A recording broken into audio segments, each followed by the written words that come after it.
The Story of Sigurd.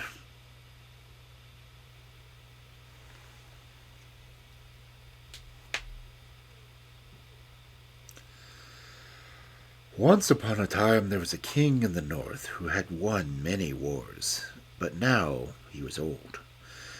Yet he took a new wife, and then another prince who wanted to have married her came up against him with a great army. The old king went out and fought bravely, but at last his sword broke, and he was wounded, and his men fled.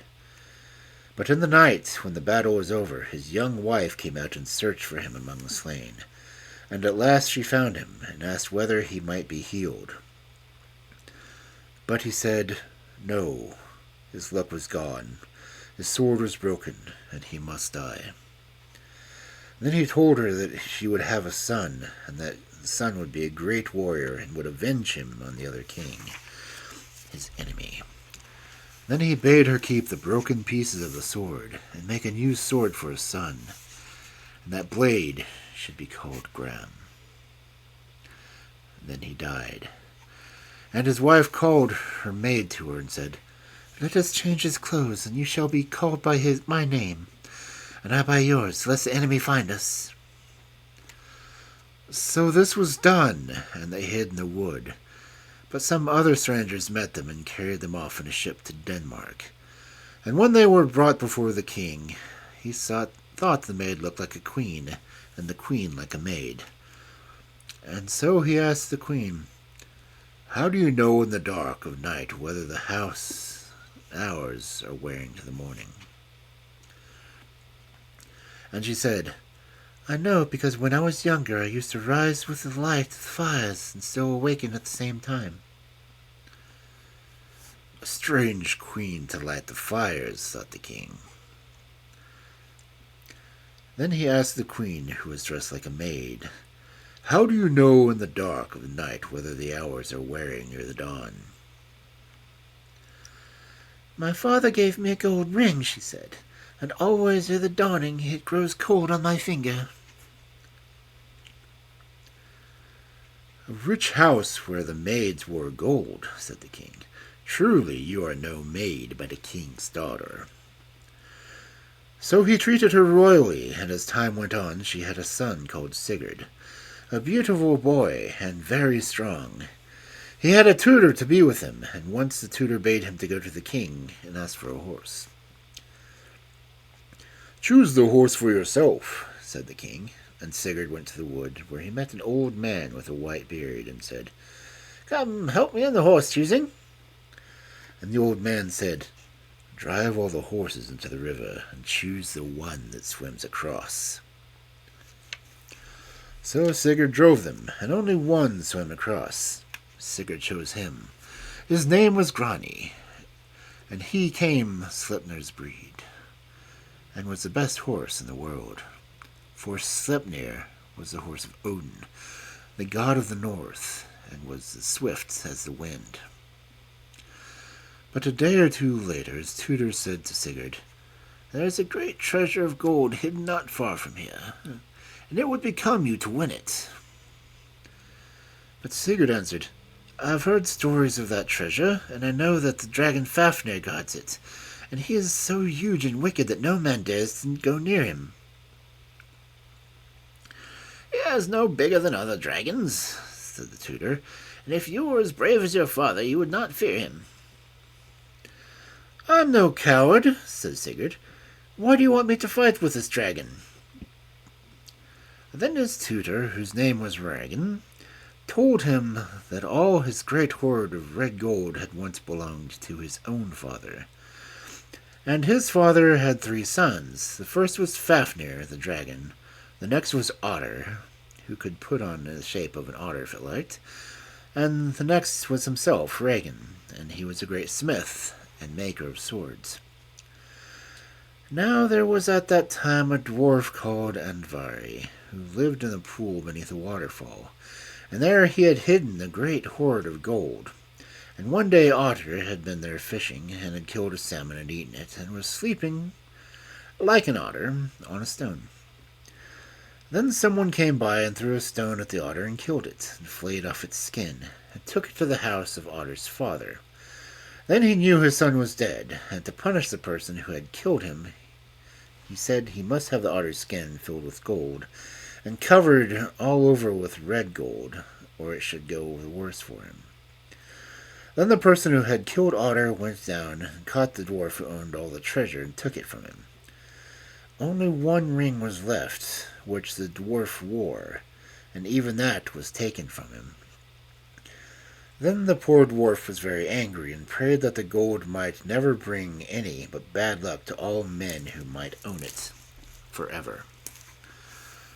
Then the otter skin was filled with gold and covered with gold, all but one hair, and that was covered with the poor dwarf's last ring. But it brought good luck to nobody. First Fafnir the dragon killed his own father, and then he went and wallowed in the gold, and would let his brother have none, and no man dared go near it. When Sigurd had heard the story, he said to Regan, "Make me a good sword that I may kill this dragon." So Regan made a sword, and Sigurd tried it with a blow on a lump of iron, and the sword broke. Another sword was made, and Sigurd broke that too. Then Sigurd went to his mother and asked for the broken pieces of his father's blade, and gave them to Regan. And he hammered and wrought them into a new sword, so sharp that fire seemed to burn along its edges. Sigurd tried this blade on the lump of iron, and it did not break, but split the iron in two. Then he threw a lock of wool into the river, and when it floated down against the sword, it was cut into two pieces. So Sigurd said that sword would do. But before he went against the dragon, he led an army to fight the men who had killed his father, and then slew their king, and took all his wealth, and went home. When he had been home a few days, he rode out with Regan one morning to the heath where the dragon used to lie. Then he saw the track of the dragon made when he went to the cliff to drink, and the track was as a great river had rolled along and left a deep valley. Then Sigurd went down to that deep place, and dug many pits in it, and in one of the pits he lay hidden with his sword drawn. There he waited, and presented the earth to shake with the weight of the dragon as it crawled to the water. A cloud of venom flew before him as he snorted and roared, so that it would have been death to stand before him. But Sigurd waited till half of him had crawled over the pit, and then he thrust the sword Gram right into his very heart. Then the dragon lashed with his tail till stones broke and trees crashed about him. Then he spoke as he died and said, "Whoever has slain me, this gold shall be thy ruin, and the ruin of all who own it." Sigurd said, "I would touch none of it if by losing it I should never die. But all men die, and no brave man let death frighten him from his desire. Die thou, Fafnir!" And then Fafnir died. And after that, Sigurd was called Fafnir's Bane and Dragon Slayer. Then Sigurd rode back and met Regan, and Regan asked him to roast Fafnir's heart and let him taste it. So Sigurd put the heart of Fafnir on a stake and roasted it. But it chanced that he touched it with his finger, and it burned him. Then he put his finger in his mouth, and so tasted the heart of Fafnir. Then immediately he understood the language of birds, and he heard the woodpecker say, "There's Sigurd roasting Fafnir's heart for another, when he should taste it of him for himself, and learn all wisdom." The next bird said, "There lies Regan, ready to betray Sigurd, who trusts him." And the third bird said, "Let him cut off Regan's head, and keep all the gold to himself." The fourth bird said, "Let him do it, and then ride over Hindfell, to the place where Brunhild sleeps." When Sigurd heard all this, and how Regan was plotting to betray him, he cut off Regan's head with one blow of the sword, Gran. Then all the birds broke out singing. We know a fair maiden sleeping. Sigurd, be not afraid. Sigurd, win the maid, fortune is keeping. High over Heinfeld, red fires flaming, there doth a maiden dwell, that she should love thee well, meet thee for the taming.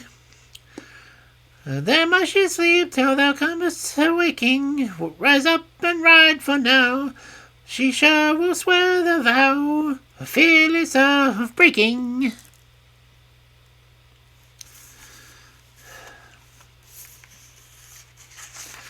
Then Sigurd remembered how the story went, that somewhere far away there was a beautiful lady lying enchanted. She was under a spell, so that she must always sleep in a castle surrounded by flaming fire. There must she sleep forever, till there came a knight who would ride through the fire and awaken her. There he determined to go. But first he rode right down the horrible trail of Fafnir, and Fafnir had lived in a cave with iron doors. A cave dug deep into the earth, and full of gold bracelets and crowns and rings. And there, too, Sigurd found the Helm of Dread, a golden helmet, and whoever wears it is invisible. All of these piled on the back of the good horse Grani, and then he rode south to Heinfell. Now it was a sight. On the crest of the hill, Sigurd saw red fire blazing up into the sky, and within the flame a castle, and a banner on the topmost tower. Then he set the horse Grani at the fire, and he leaped through it lightly as if he had been through a heather. So Sigurd went within the castle door, and there he saw someone sleeping, clad all in armor. Then he took the helmet off of the sleeper, and behold, she was the most beautiful lady. And she wakened and said, "Ah, it is Sigurd, Sigmund's son, who has broken the curse and comes here to waken me at last." The curse came upon her when the thorn of the tree of sleep ran into her hand long ago as punishment, because she had displeased Odin the god. Long ago, too, she had vowed never to marry a man who knew fear and dared not ride to the fence of flaming fire. For she was a warrior maid herself, and went armed into battle like a man. But now she and Sigurd loved each other, and promised to be true to each other, and he gave her a ring, and it was the last ring taken from the dwarf Andvari. Then Sigurd rode away, and he came to the house of the king who had a fair daughter. Her name was Gudrun, and her mother was a witch. Now Gudrun fell in love with Sigurd, and he was always talking about Brynhild, how beautiful she was and how dear. So one day Gudrun's mother put poppy and forgetful drugs into a magical cup, and bade Sigurd drink to her health, and he drank, and instantly forgot poor Brynhild, and loved Gudrun. And they married with great rejoicings. Now the witch, the mother of Gudrun, wanted her son Gunnar to marry Brynhild, so she bade him ride out with Sigurd and go to woo her. So forth they rode to her father's house, for Brynhild had gone quite out of Sigurd's mind by the reason of the witch's wine. But she remembered him, and loved him still. Then Brynhild's father told Gunnar that she would marry none but him who could ride through the flame in front of the enchanted tower. And there they rode, and Gunnar set his horse to the flame, but he would not face it. Then Gunnar tried Sigurd's horse Grani, but he would not move with Gunnar on his back. Then Gunnar remembered witchcraft that his mother had taught him, and by his magic made Sigurd look exactly like himself, and he looked exactly like Gunnar. Then Sigurd, in the shape of Gunnar, and all his mail mounted on Grani, and Grani leaped the fence of fire, and Sigurd went in and found Brynhild. But he did not remember her yet, because of the forgetful medicine in the cup of the witch's wine. Now Brynhild had no help but the promise that she would be his wife, the wife of Gunnar, as she supposed, for Sigurd wore Gunnar's shape. and she had sworn to wed whoever should ride the flames. And he gave her a ring, and she gave him back the ring he had given her before in its own shape of Sigurd, and it was the last ring of the poor dwarf Andvari. Then he rode out again, and he and Gunnar changed shapes, and each was himself again. And they went home to the witch queens, and Sigurd gave the dwarf's ring to his wife Gudrun. And Brynhild went to her father, and said that the king had come called Gunnar, and had ridden the fire, and she must marry him. Yet I thought, she said, that no man could have done this deed but Sigurd, Fafnir's bane, who is my true love, but he has forgotten me, and my promise I must keep. So Gunnar and Brynhild were married, though it was not Gunnar but Sigurd in Gunnar's shape that had ridden through the fire. And when the wedding was over, and all the feasts, then the magic of the witch's wine went out of Sigurd's brain, and he remembered all. He remembered how he had freed Brynhild from the spell, and how she was his true love, and how he had forgotten and had married another woman, and won Brynhild to be the wife of another man. But he was brave, and he spoke not a word of it to others to make them unhappy. Still he could not keep the curse which had come on every one who had owned the treasure of the dwarf Andvari, and his fatal golden ring. And the curse soon came upon them all. For one day, when Brynhild and Gudrun were bathing, Brynhild waded farther out into the river, and said that she did not show that she was Gunrild's superior. Her husband, she said, had ridden through the flame with no other man had dared face it. Then Gudrun was very angry and said that it was Sigurd, not Gunnar, who had ridden the flame, and had received from Brynhild the fatal ring, the ring of the dwarf Andvari. Then Brynhild saw the ring which Sigurd had given Gudrun, and she knew it all, and she turned as pale as a dead woman and went home. All that evening she never spoke. Next day she told Gunnar, her husband, that he was a coward and a liar, for he had never ridden the flame, but had sent Sigurd to do it for him, and pretended that he had done it himself. And she said he would never see her glad in his hall, never drinking wine, never playing chess, never embroidering with the golden thread, never speaking words of kindness. Then she rent all her needlework asunder and wept aloud, so that everyone in the house heard her. For her heart was broken, and her pride was broken in the same hour. She had lost her true love Sigurd, the slayer of Fafnir, and she was married to a man who was a liar. Then Sigurd came and tried to comfort her, but she would not listen, and said she wished the sword stood fast in her heart. Not long to wait, said he, till the bitter sword stands fast in my heart, and thou will not live long when I am dead. But, dear Brynhild, live and be comforted, and love Gunnar thy husband, and I will give thee all the gold and treasure of the dragon Fafnir. Brynhild said, It is too late.